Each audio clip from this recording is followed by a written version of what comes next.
Todos. Eu não vou aqui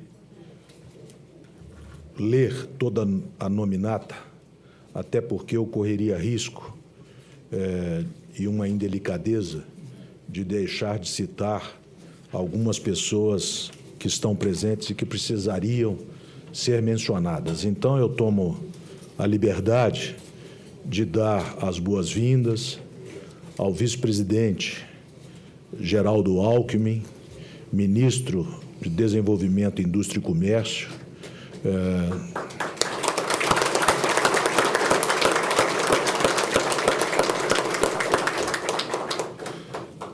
não poderíamos ter tido, por parte do governo federal, do presidente Lula, melhor escolha para o Ministério de Desenvolvimento, Indústria e Comércio e, na verdade, isso demonstra a importância que o governo estará dando à reindustrialização do Brasil, aliás, como foi muito bem destacado pelo vice-presidente no discurso de sua posse no Ministério, que foi super prestigiado. Eu, naquele mesmo dia, justifiquei com o presidente a impossibilidade da minha presença na posse dele, mas estava, ele sabe disso, de coração. Vou aqui fazer referência a todos os presentes na pessoa do nosso Michel Temer, presidente do Conselho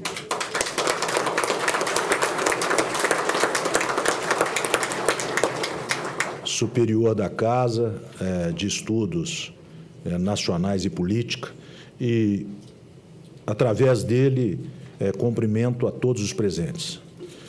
Presidente Alckmin, o senhor fez questão de imediatamente atender o nosso convite para estar no dia de hoje, primeira reunião de diretoria da Fiesp após o recesso de fim de ano. E a Casa agradece muito a presença do senhor em mais uma demonstração da importância que o governo estará dando à indústria de transformação. A indústria de transformação, presidente, tem um papel fundamental no desenvolvimento nacional. E é uma pena que, nas últimas décadas, ela perdeu protagonismo. Nós que já representamos quase, e eu vou arredondar aqui os números, quase 30% do PIB, hoje representamos menos de 11% do PIB. E não é à toa que o Brasil deixou de crescer a taxas aceleradas na medida em que a indústria de transformação perdeu o protagonismo, né? É o setor que tem o maior multiplicador econômico, cerca de 2,4 vezes, ou seja, para cada 1% da indústria de transformação, de crescimento da indústria de transformação, ela irradia esse seu crescimento para diversos outros setores da economia, porque ela consome os serviços mais qualificados, ela consome também de outros setores industriais, né? Ela é o setor que mais investe em pesquisa e desenvolvimento, cerca de 2/3 do investimento em pesquisa e desenvolvimento no Brasil é feito pela indústria de transformação. É o setor que tem a melhor qualidade de geração de emprego, com um salário cerca de 10% superior à média dos outros setores da economia, mas ela tem sofrido nos últimos anos porque muitos economistas de escola entenderam nesse período que o Brasil tinha que importar se fosse mais barato, independente das condições competitivas oferecidas àqueles produtos versus os produtos aqui fabricados. E o industrial brasileiro, que foi um dos setores mais dinâmicos da economia, no período em que o Brasil mais cresceu no mundo, no pós-guerra até a década de 80, final da década de 80, ele não desaprendeu, ele não deixou de saber produzir ou trabalhar. O que aconteceu foi que, infelizmente, por diversas circunstâncias, foram colocadas sobre a estrutura industrial pesos indevidos, a começar por uma carga tributária que faz com que o setor de indústria de transformação recolha cerca de 45% do seu valor adicionado sob a forma de tributos. 30% da carga tributária brasileira, que é enorme, é recolhida pela indústria de transformação, apesar dela representar apenas 11% do PIB, ou um pouco menos do que 11% do PIB hoje, né? Além disto, a indústria de transformação, ela paga um custo de capital, que obviamente prevalece no Brasil, altíssimo. E ainda que, por exemplo, a nossa entidade esteja trabalhando neste último ano de maneira muito dedicada a melhorar a produtividade da micro, pequena e média indústria de transformação de São Paulo, através do programa que é a Jornada pela Digitalização da Indústria de São Paulo, através de treinamento, através de melhorias de processos, nós sabemos que 70% ou cerca de 70% do gap de produtividade da indústria de transformação, ele só pode ser coberto com investimento no que há de mais moderno em termos de tecnologia. E, para isso, o custo de capital tem que ser compatível com o investimento para a modernização da indústria. Nós já chegamos a ter uma produtividade de 55% da produtividade da indústria de transformação americana, nos anos 80. Hoje, a nossa produtividade ela está em 25% da produtividade da indústria de transformação americana. E por quê? Com o peso de tributos, sobra menos recursos próprios para investirmos em bens de capital, a tecnologia vai evoluindo e a indústria de transformação vai ficando defasada, porque não se pode recorrer a capital de terceiros para financiar esses investimentos. Então, é muito importante, e eu acho que o governo já deu demonstrações claras de ter esta convicção também, reindustrializarmos o Brasil. Se reindustrializarmos o Brasil, promoveremos o crescimento econômico a taxas elevadas que o Brasil precisa para resolver, inclusive, principalmente, os problemas sociais que são tão graves. E, para isso, a indústria de transformação ela pode surpreender o Brasil se as condições adequadas forem oferecidas. O discurso do senhor foi perfeito.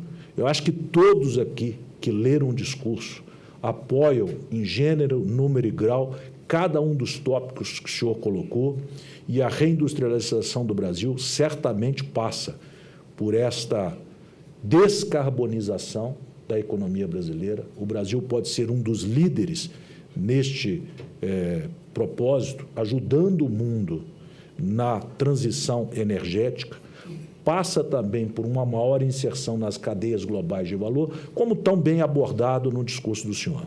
Agora, é claro que queremos, sim, discutir, por exemplo, pontos que têm sido abordados, como o da reforma trabalhista, mas queremos discutir para aperfeiçoá-la ainda mais.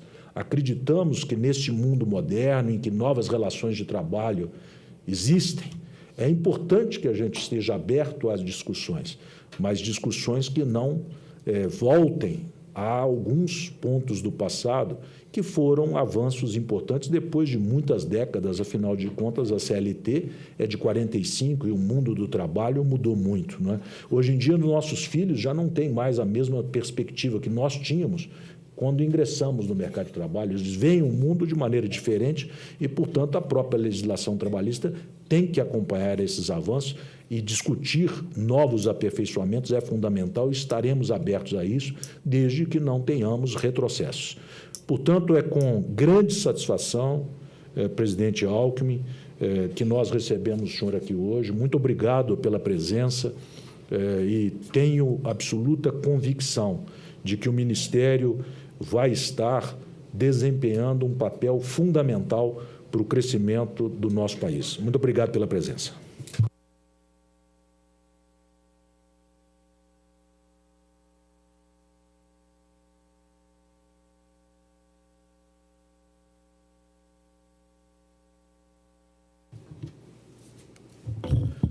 Muito bom dia a todas e a todos. Quero cumprimentar o presidente Josué Gomes da Silva, presidente da Fiesp, cumprimentando aqui toda a diretoria aqui da Federação das Indústrias, saudar o presidente Michel Temer, cumprimentar a Marta Lívia, presidente do Conselho Feminino da Fiesp, e dizer da alegria estar com todos vocês. diz que o ex-governador da Paraíba, Paulo Artung, vai ao interior atrasado e o prefeito, com um pacote de fichas, começa a fazer citações, né? Senhor senador, deputado, vereador, diretor, delegado, aquilo era infindável. O governador, com pressa, quando terminou, falou para ele: deixa eu dar uma dica para você. Economia processual, vamos ganhar tempo. Só 2 citações. Você vai num hospital, profissionais de saúde e pacientes. Você vai numa escola, professores e alunos. Você vai num lugar com muita gente, senhoras e senhores. Só 2, né? Ganhar tempo.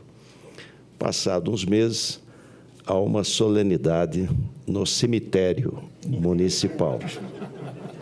A secretária trouxe aquele pacote de fichas. Aí o prefeito lembrou do governador, Dr. Rui Altenfelder. Pensou e falou: meus conterrâneos e meus subterrâneos. Amigas e amigos, agradecer muito a alegria de estar com vocês. Primeira reunião do ano, né? Josué da Fiesp, agradecer ao Josué. Eu tinha um grande carinho pelo seu pai. E uma vez eu tive com ele e o Zé de Alencar me falou: não é Alckmin, é Alckmin, porque palavra paroxítona em Minas Gerais não ganha eleição, tem que ser oxítona, Alckmin, né? Mas uma alegria e o carinho pela família se estende ao nosso querido presidente, grande industrial, grande brasileiro, temos uma enorme admiração, que é o Josué. Nós viemos aqui para ouvir, né? Eu vou ser bastante sintético aqui, bem telegráfico, para a gente poder ouvir aqui a indústria nas suas várias representações. Aí quero manter essa audiência ao longo aí do tempo para a gente poder trabalhar junto, aproveitar todas as oportunidades para a gente poder fazer a indústria crescer. Com ela crescem os empregos, como disse o Josué, empregos de salário melhor, agrega valor, mais pesquisa, enfim, o Brasil poder avançar. Acho que nós tivemos, esses últimos dias, algumas notícias positivas. Lá fora, a Covid retrocedeu um pouco na China, então o temor de que a China pudesse ter uma desaceleração maior, ela está mais atenuada. Estados Unidos, inflação também mais moderada, o que pode significar queda de taxa de juros. Então, nós temos aí uma reação positiva na Bolsa, na queda do dólar, enfim, um caminho aí importante. Também excluímos a questão do IPI, que é óbvio que quando você tem um déficit fiscal, é dever procurar zerá-lo. Então, claro que você vai atrás de onde tem recurso, você procurar atender. Então, tinha uma possibilidade de ser cancelado a redução de 35% do IPI. E nós conseguimos retirar isso, não ser incorporado à proposta, não foi incorporado, e a próxima meta é acabar com o IPI. E acabar com o IPI... é a reforma tributária.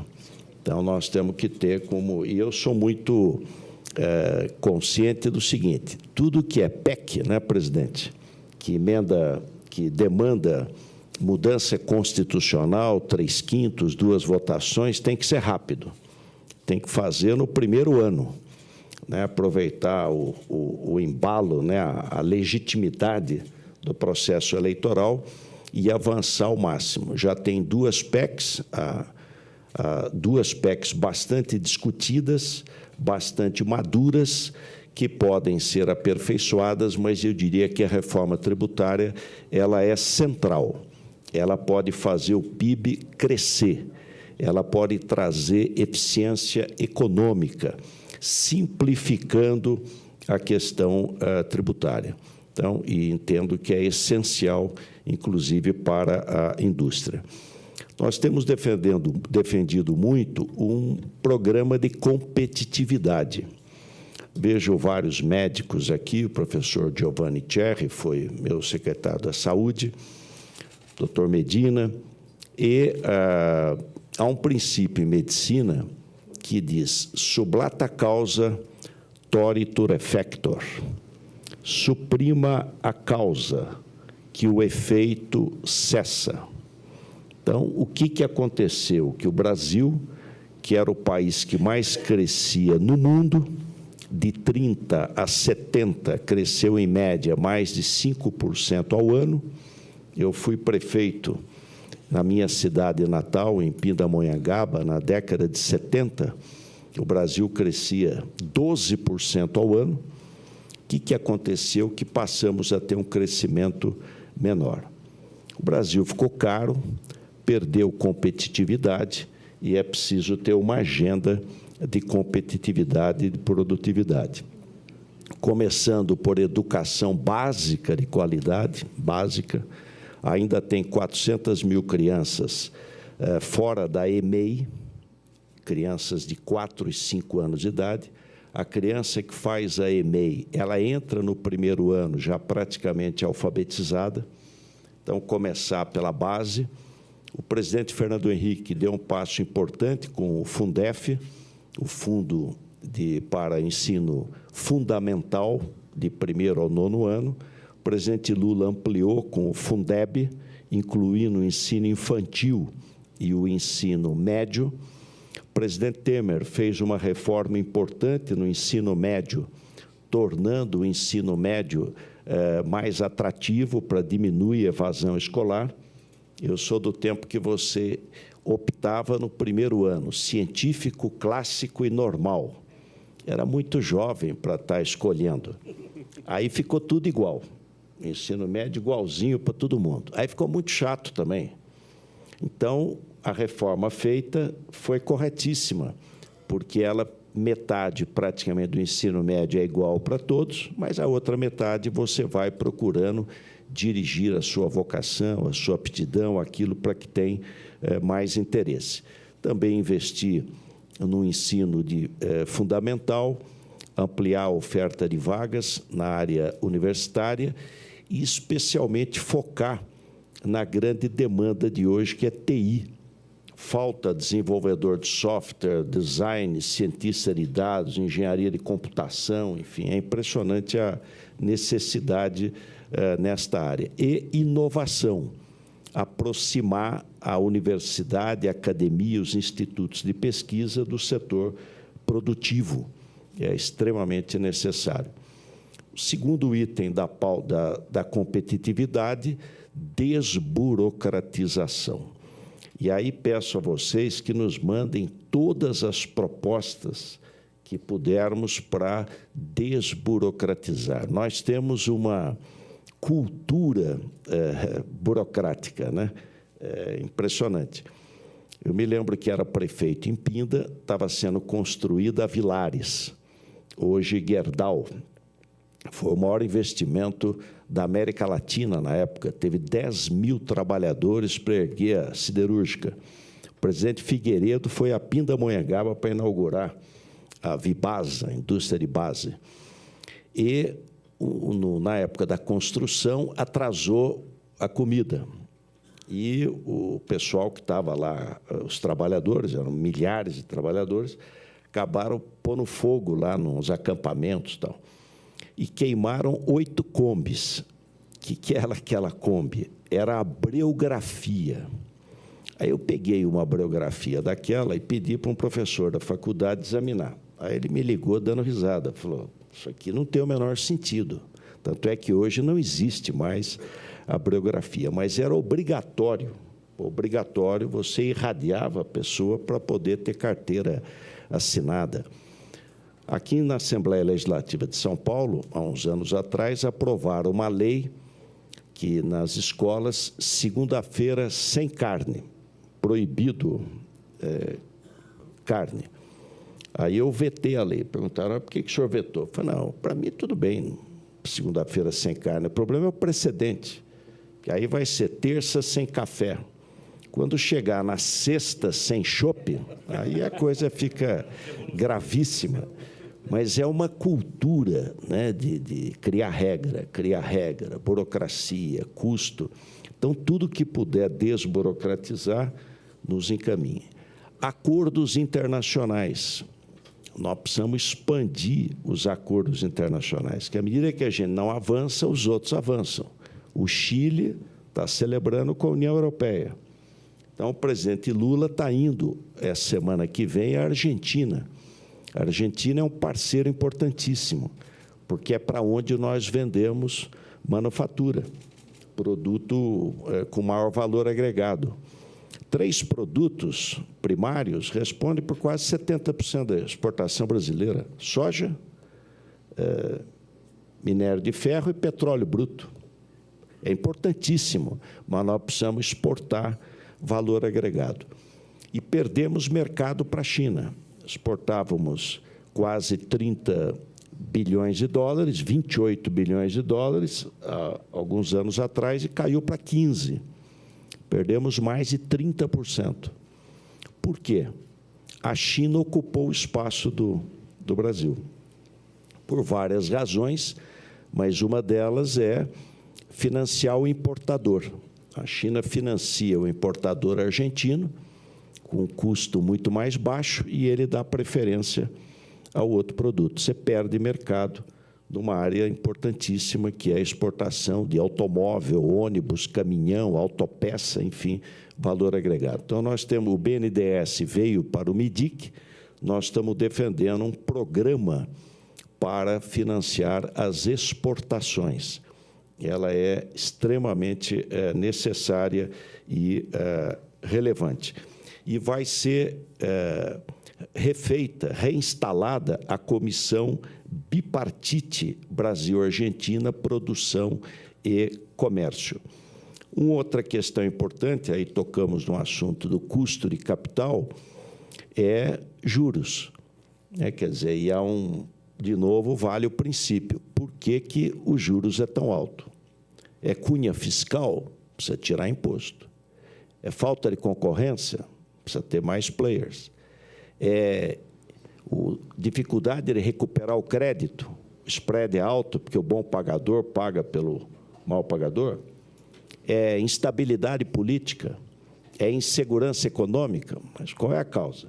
Porque esse é um fator que tem um papel extremamente relevante na competitividade. Inovação. Aliás, nós precisamos, a Embrapi, né, aproximarmos aí com a BDI para a gente poder trabalhar e novas oportunidades, semicondutores, enfim, a gente poder avançar nessa questão. Logística, um país continental, como é o Brasil, os maiores países do mundo, e aí tem muita oportunidade, muita liquidez no mundo. Com bons projetos, segurança jurídica, você pode atrair muito investimento, mas muito investimento. E, com isso, reduzir custo Brasil e a gente poder avançar mais. O agronegócio brasileiro. As grandes produções estão longe dos portos. Então, nós precisamos reduzir custos. Ferrovia, hidrovia, rodovia, integração de modais. Eu fiz a BR-163 de carro, entre Cuiabá, aliás, Santarém, saí do porto de Miritituba, em Itaituba, na beira do rio Tapajós, fiz a Transamazônica também até Rurópolis, e eu me lembro que, de madrugada, indo para Santarém, o motorista da van dizia: faltam 80 quilômetros para o asfalto, falta 70, falta 50, falta 20, chegamos no asfalto. Depois de 5 minutos, eu falei para ele: volta para a terra. Era um mar de buraco infernal, né? Olha, ferrovia, você pode exportar tudo sem um caminhão. Pega de Lucas do Rio Verde a Ferrogrão, coloca dentro do porto de Miritituba, na hidrovia, pega o Rio Amazonas e vai para o mundo, para o norte do mundo, que é quem compra esse tipo de produto. Então, há muitas oportunidades para a gente avançar na questão de logística. Mas eu destacaria a questão da reforma tributária. Eu acho que nós temos aí foi feita a reforma trabalhista, o presidente Lula tem colocado, não vai revogar nem trabalhista, nem previdenciária. O que você pode é aprimorar, até porque o mundo é rápido, é dinâmico. Sempre citam a questão dos entregadores, né, do pessoal que trabalha hoje sem um mínimo de seguridade ou de direito trabalhista, né? Não tem férias, não tem fim de semana, não tem assistência médica, não tem aposentadoria, enfim, você poder aperfeiçoar. Mas o caminho é avançarmos na terceira reforma, feita a trabalhista e a previdenciária, que é a reforma tributária. E aí o papel da sociedade civil organizada será fundamental para a gente poder caminhar. Eu queria também destacar a questão da economia verde, vai abrir aí oportunidades enormes na questão de descarbonização. As mudanças climáticas são uma realidade dramática. O mundo depende da BIC, não da caneta, mas Brasil, Indonésia e Congo, 3 biomas. Brasil, floresta amazônica, Congo na África e Indonésia na Ásia, os 3 seguram o planeta.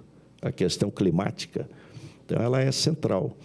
Nós temos que monetizar isso, economia verde, crédito de carbono, descarbonização, energia renovável, e o Brasil vai ter uma... Antigamente se diz, onde é que eu produzo um produto bem e barato? Agora é bem barato e com menor emissão de carbono. É o Brasil.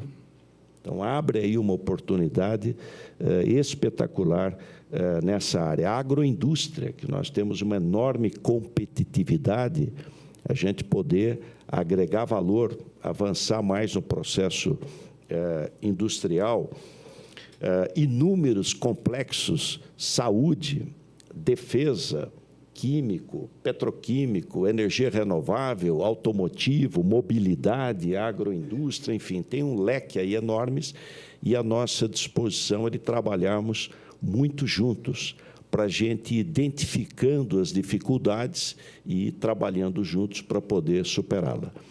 O presidente Lula tem destacado, né, que o foco é emprego e renda, e quem gera emprego e renda é o setor produtivo. Então, fortalecer a agricultura, fortalecer a indústria, avançar ainda mais nos serviços, nas áreas para a gente poder caminhar. Um apoio especial à pequena empresa, que precisa ter um olhar mais dirigido e que tem um enorme potencial, por exemplo, de crescer, inclusive ajudar nas exportações. E, finalmente, conseguimos trazer para o MIDIC, trazer a Apex, então a agência de promoção, a Apex, conseguimos trazer também a Camex, que é a Câmara importante de exportação. Estamos procurando escolher os melhores quadros, Então, para a Camex, a secretária executiva, a Marcela Carvalho, que é uma enorme expert na área, de carreira, pessoa extremamente experiente. Para a Secretaria de Competitividade e Política Regulatória, Andréa Macera, também com enorme experiência de carreira. Para a Apex, a Ana Paula Repesa. E para a SESEX, viemos buscar aqui na Fiesp a Tatiana Prazeres. 4 mulheres, né? E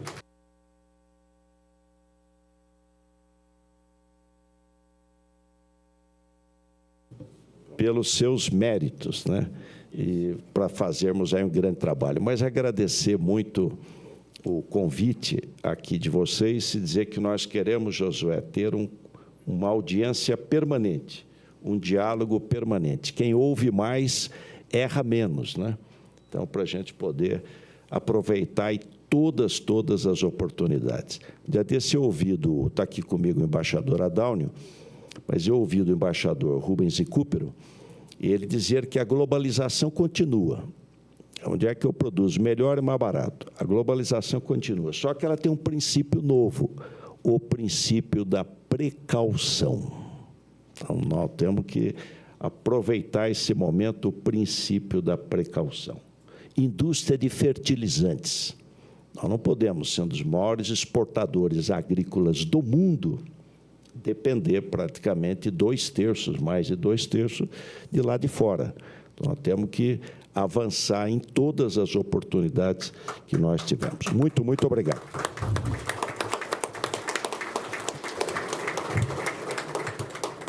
Muito obrigado, vice-presidente Alckmin. E só vou aqui, sobre a fala do senhor, dar 2 ou 3 informações que eu acho que são relevantes. Com relação a treinamento, o senhor se referiu especialmente à demanda enorme na área de TI. A Fiesp, a partir do ano passado, ela se propôs, e para isso fez convênios através do Senai, com as maiores empresas de tecnologia do mundo e do Brasil, e aí eu me refiro a empresas como Microsoft, Google, Amazon Web Services, Oracle, para treinarmos 270 mil jovens nas mais modernas tecnologias de informação ao longo dos 4 anos do meu mandato. No ano passado, já treinamos cerca de 60 mil jovens, aproximadamente 60 mil jovens. Então, estamos na meta para treinarmos ao longo dos 4 anos, até final de 25, os 270 mil jovens. Treinamos primeiro os profissionais do Senai, que estão treinando os jovens, e eles recebem certificação destas empresas internacionais de tecnologia e da empresa brasileira de tecnologia que também participa, como Matotos e Stefanini, né? Então, esse é um ponto importante. Com relação à reforma tributária, ao longo deste primeiro ano, nós nos debruçamos muito profundamente na reforma tributária. Então, temos aqui discutido com os sindicatos um consenso da Fiesp e dos sindicatos da Fiesp em relação aos pontos principais da reforma tributária.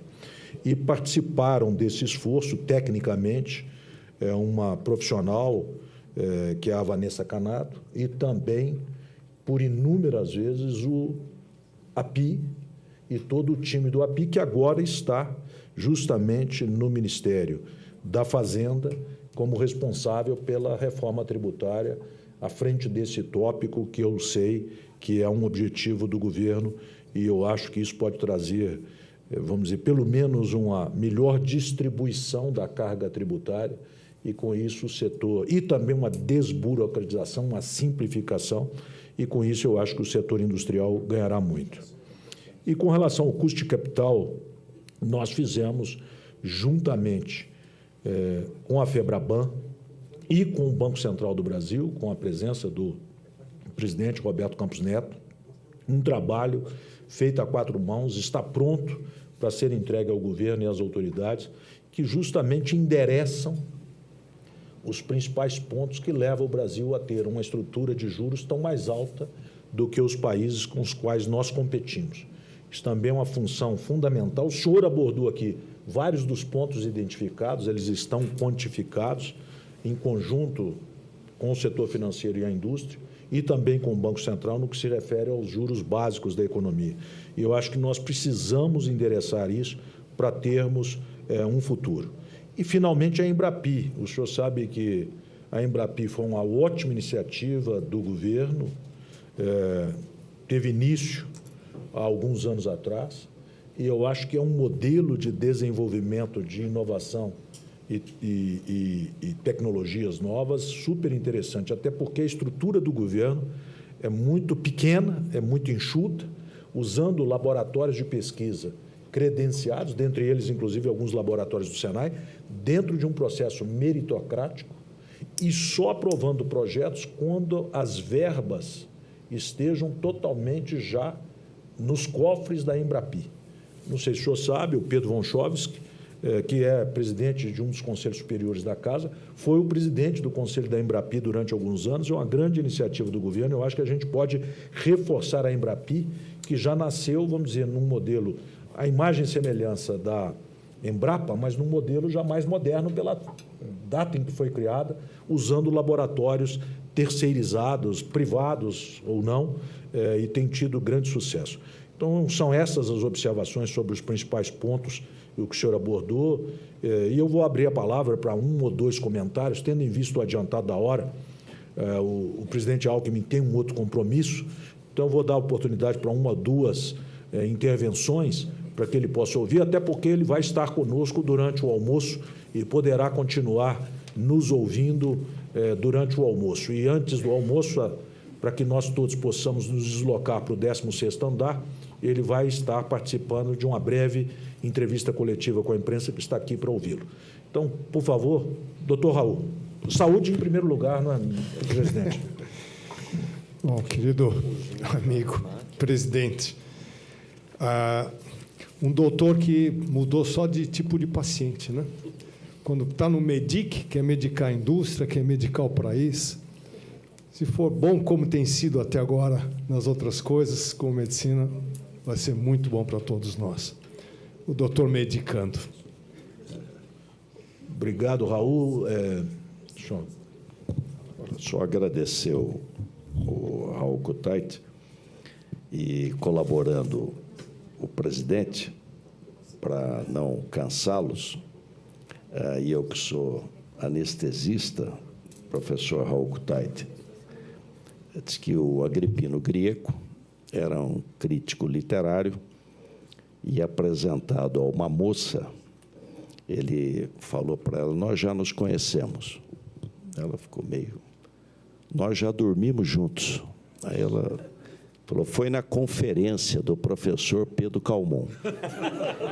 Então, e eu ainda sendo anestesista, então vou ser brevíssimo aqui. Muito obrigado. Raul Kutait. Gino, presidente do Conselho da ABIMAC Sindimac. Eu acho que tinha pedido a palavra antes, desculpe. Por favor, Gino. Gino, ele é presidente do Conselho da ABIMAC Sindimac. Gino, por favor. Vice-presidente Alckmin, se fizer citação, só o senhor leva duas. Vice-presidente da República e ministro de Estado do Ministério da Indústria, Comércio e Serviços. Presidente Josué, o ex-presidente Temer. Esse assunto não é para agora, é para depois do almoço. Mas eu acho que eu gostaria de dizer alguma coisa para que se possa meditar durante o almoço.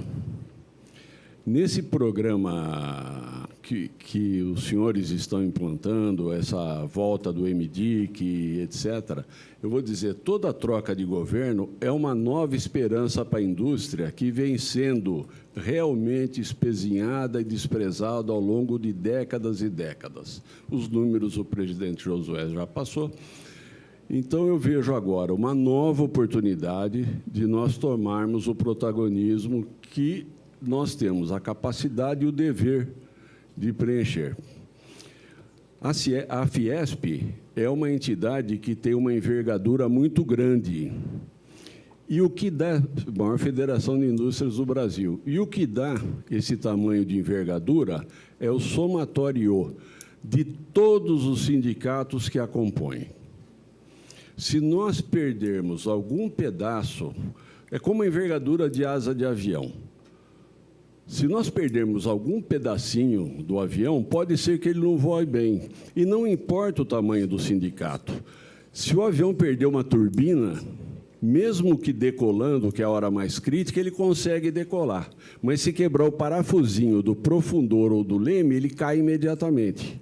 Então, nós temos que manter uma união, não é nem um pouco conveniente, para que nós possamos auxiliar o MDIC com toda essa estrutura que a Fiesp tem, que nós entremos rachados, divididos. Isso não é conveniente para a indústria. Então, é que eu gostaria de pedir para os amigos que, durante o almoço, refletissem sobre isso, porque, se nós nos mantivermos unidos, nós vamos poder colaborar muito mais com o Ministério. E era só isso que eu gostaria de dizer. Obrigado.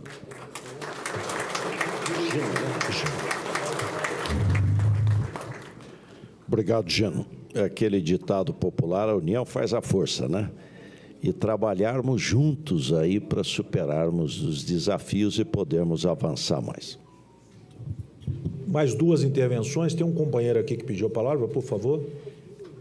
Vice-presidente Geraldo Alckmin, presidente Josué, eu sou o Celso, represento o Cianfesp, a Bincom, membro também do CONSIC, Conselho Superior da Indústria da Construção.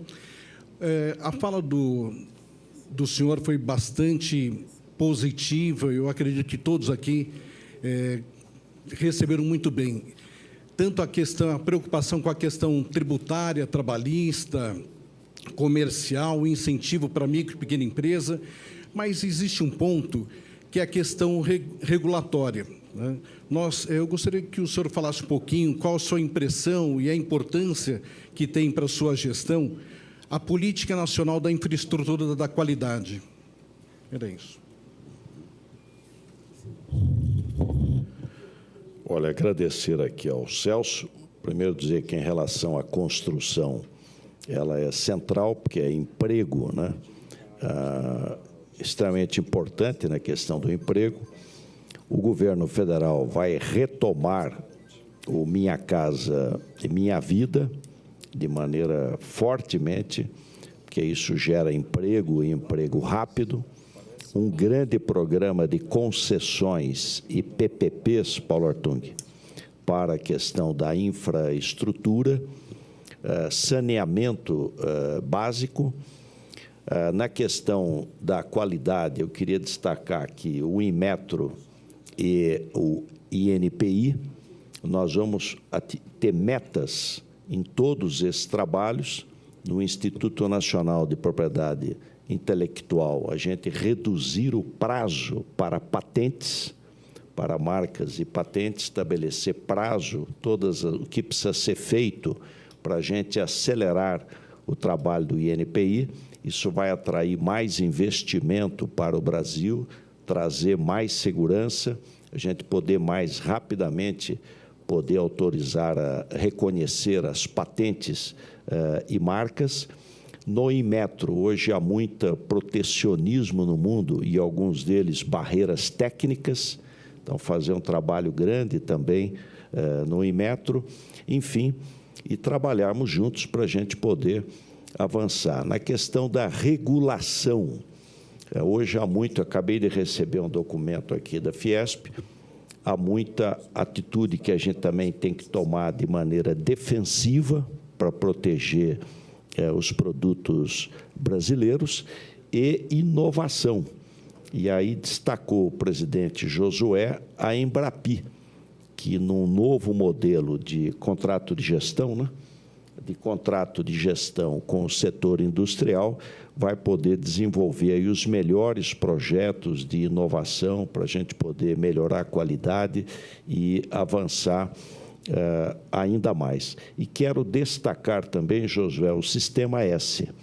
Quer dizer, a questão educacional da formação profissional, ela é extremamente relevante. E o Sistema S faz toda a diferença. Tem experiência, resultados comprovados, excelência no seu trabalho. Então, trabalharmos muito também, né, junto com o Sistema S. Bem, mais duas intervenções. Estou falando sobre qualidade. Obviamente, precisamos sempre medir para melhorar a qualidade. Eu chamo o Carlos Amarante, que é do setor de balanças, para fazer a intervenção. E, por último, o Júlio Ramundo, que vai também abordar um tema super importante, que é, além de outros, a parte de preço do gás para a indústria de transformação. Gás é um insumo fundamental, como o senhor sabe, e o Brasil pode oferecer à indústria de transformação gás mais econômico. A Fiesp tem identificado a forma para isso. Então, Júlio também vai falar, ele é o nosso diretor do Departamento de Infraestrutura. Carlos, por favor.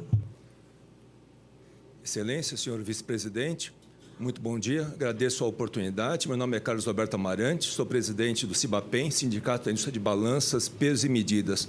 Aproveitando a sua formação em medicina, eu gostaria de comentar aqui aquilo que o senhor discursou na CNI, as demandas que foram apresentadas, etc., nós aqui assinamos embaixo, não temos nenhuma dúvida quanto a isso e estamos muito confiantes no futuro.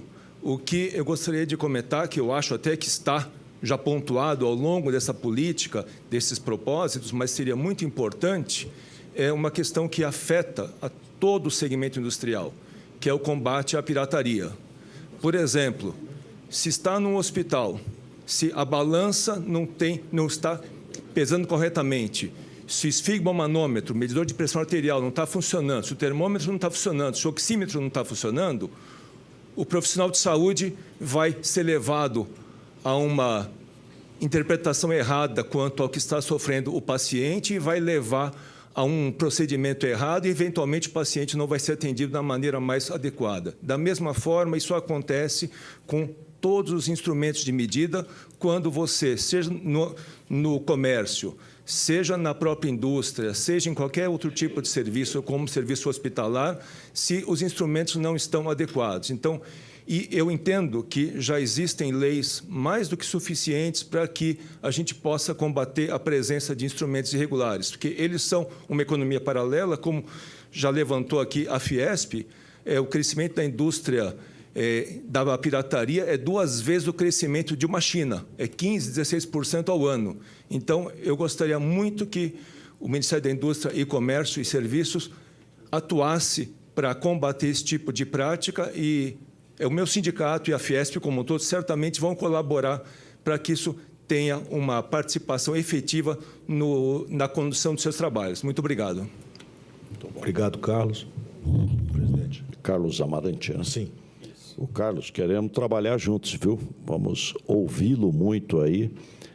O governo federal tem o Inmetro, os estados o IPEM, então trabalharmos aí de maneira integrada. Eu me lembro quando eu era governador, a gente ia 4h30 da madrugada para a Secretaria da Justiça e lá sorteava postos de gasolina. E aí saímos todo mundo, IPEM, ANP, PROCON, Secretário da Justiça, Fazenda, Segurança, Preto, para fazer blitz, imposto de gasolina. E às vezes a gente pegava bomba baixa, ou seja, um chip que você controla pelo celular e tem fraude volumétrica. Você coloca 30 litros, mas entra 28 no tanque do carro. Fraude de qualidade. Então, álcool aguado, gasolina aditivada. Fraude fiscal. Não pagava imposto, enfim, você tinha ali um... Então, essa questão da concorrência leal, ela é central. Aliás, essa é uma das razões de Estado, você garantir a concorrência leal, que as pessoas possam disputar em igualdade de condições, é a lógica da economia de mercado. Então, conte conosco aí, Carlos Amarante, para a gente trabalhar muito essa questão. Em relação à medicina, que você se referiu, o Mário Covas Preto, ele era engenheiro da Poli. Paulo Maluf, engenheiro da Poli. Lucas Nogueira Garcês, professor, engenheiro da Poli. Então, um dia, numa reunião do secretariado, o Mário Covas falou, olha, a salvação do governo são os engenheiros. Eu falei, governador, é verdade, mas se a coisa complicar, chame o médico, viu? Júlio, por favor. Boa tarde, senhor presidente. Quero dizer que é uma honra aqui poder me dirigir ao senhor nessa reunião. Eu represento aqui, então, o Departamento de Infraestrutura aqui da Fiesp, trabalho em conjunto com o Conselho Superior de Infraestrutura. Na agenda de reindustrialização, o senhor é um homem que acompanha de perto na agenda nacional, é de fundamental importância o tema da infraestrutura, não só para elevar os investimentos, em parcerias público e privadas, mas, sobretudo, no aspecto dos ganhos de competitividade para a indústria. Vai ser impossível fazer a reindustrialização brasileira sem uma agenda muito forte na infraestrutura. A Fiesp, então, dedicou, o ano passado, muito esforço interno para isso. Nós tivemos aqui uma série de diretores, conselheiros, que dedicaram grande parte do ano aí a debater essa agenda, e nós produzimos aí uma documentação, um documento com uma série de elementos e propostas, levamos inclusive aos candidatos. Nas mais diversas áreas, estamos falando de energia, saneamento, logística, a infrasocial, com as PPPs, entraram também na agenda da infraestrutura, telecomunicações. Alguns temas a Fiesp está muito preparada para discutir imediatamente, e acho que é muito importante o MIDIC, como o Ministério da Indústria, mantém essa conversa com a Fiesp, sob o ponto de vista de competitividade. Nos preocupa, em particular, temas ligados à energia. Recorrentemente, tem havido movimentações que imputam custos adicionais à conta de energia, em detrimento da competitividade da indústria. Há temas que vão entrar na pauta do dia imediatamente, não diretamente ligados ao MIDIC, mas acho que é importante que o MIDIC, como representante da indústria no governo, conheça e participe muito de perto, como é o exemplo da renegociação do contrato de Itaipu, que pode trazer uma redução importante também do custo de energia. Temas ligados à logística, nós vemos agora nos últimos dias a discussão do Porto de Santos. O Porto de Santos é central para a indústria brasileira. Há algumas contas que mostram que o Porto representa ali mais de 50%, ou da ordem de 50% do PIB brasileiro, e da indústria, então, nem se fala. Então, esses temas, a Fiesp está muito preparada, com toda a sua equipe técnica e representação. O tema do gás, como o José colocou, é um tema central, né? Porque ele pode permitir uma redução estrutural de custo e novas oportunidades para a indústria brasileira nos próximos anos. É um tema da energia, um tema da importância que vimos agora por conta da questão da Ucrânia. Então, a agenda de desregulamentação, ampliação da oferta de gás, de estabelecimento claro do papel da parte de distribuição, da última milha de gás, os conflitos regulatórios que se colocam aqui, vem, talvez, dificultando a expansão da oferta de gás em benefício da indústria brasileira, são temas importantes e que a Fiesp está preparada e gostaria de colocar na pauta nas discussões com o Ministério. Tá? Muito obrigado, era isso que eu gostaria de colocar. Olha, agradecer, Júlio. E o presidente Lula tem colocado, falou, olha, não quero cada um na sua caixinha, eu quero transversalidade. Um tem que conversar com o outro. Então, envolve aqui Ministério dos Portos, Ministério da Fazenda, Ministério do Planejamento, Infraestrutura, Energia, MIDIC, transversalidade. Então, nós estamos à inteira disposição para trabalharmos juntos, verificar essa questão de Itaipu, se tem uma oportunidade. Custo de energia é central.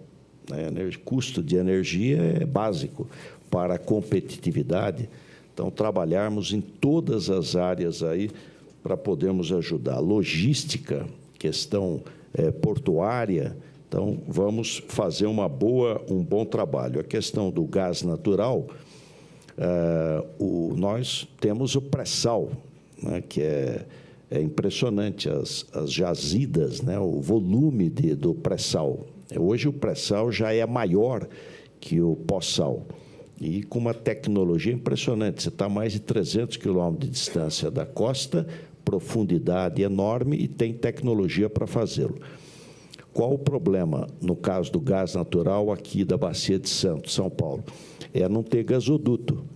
Então, você está reinjetando, mais da metade do gás natural está sendo reinjetado, porque não tem como tirá-lo. A Rota 3, que vai no Rio de Janeiro até Itaboraí, deve ser inaugurada o ano que vem.